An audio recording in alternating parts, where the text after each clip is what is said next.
Bonsoir à tous. La vie reprend dans les étables du Jura. Plus de 150 vaches laitières ont pris leur quartier dans 4 fermes qui avaient dû être dépeuplées en raison de la dermatose nodulaire contagieuse. Un soulagement notamment pour les éleveurs d'Écleux, l'un des villages les plus touchés. Près de 300 bovins ont dû y être abattus depuis octobre dernier à cause de la maladie.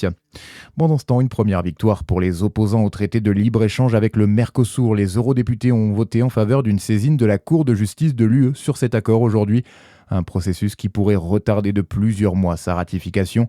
Hier, des milliers d'agriculteurs ont manifesté à Strasbourg pour mettre la pression, parmi eux notamment une centaine d'éleveurs de la FDSEA et des jeunes agriculteurs du Doubs ou encore de la Côte d'Or. Des manifestations d'ailleurs tendues selon les dernières nouvelles d'Alsace. Un policier de la CRS 43 de Chalon-sur-Saône aurait perdu l'usage de son œil après un tir de mortier. 3 suspects des agriculteurs drômois ont été interpellés. La région Bourgogne-Franche-Comté se veut rassurante après le vaste piratage lié à la carte Avantage Jeune. Plus de 280 000 utilisateurs ont été concernés par un vol de données début janvier, mais aucune information sensible n'a été compromise.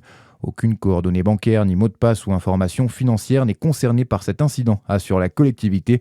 Un SMS a été envoyé aux détenteurs de la carte en début de semaine, les invitant à changer leur mot de passe par précaution.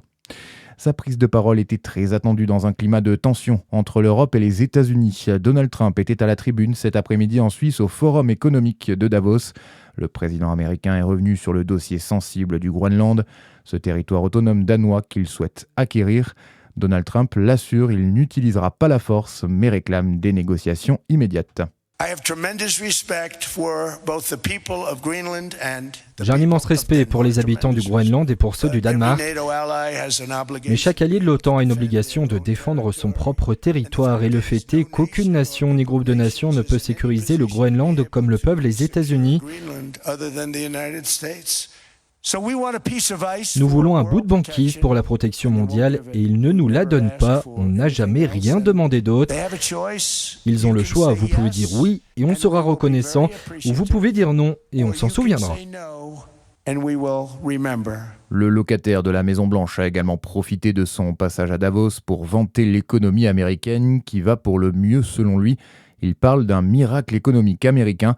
Donald Trump a égratigné l'Europe au passage en expliquant que les capitales européennes souffrent de l'immigration illégale massive. Et puis on termine avec un mot de foot féminin. Les joueuses du DFCO qualifiées pour les quarts de finale de la Coupe de la Ligue. Elles se sont largement imposées 4-0 cet après-midi face à Reims au stade Gaston Gérard. Dijon qui accueillera Nantes le 4 février au prochain tour. Voilà pour l'essentiel. Excellente soirée à l'écoute de Fréquence Plus.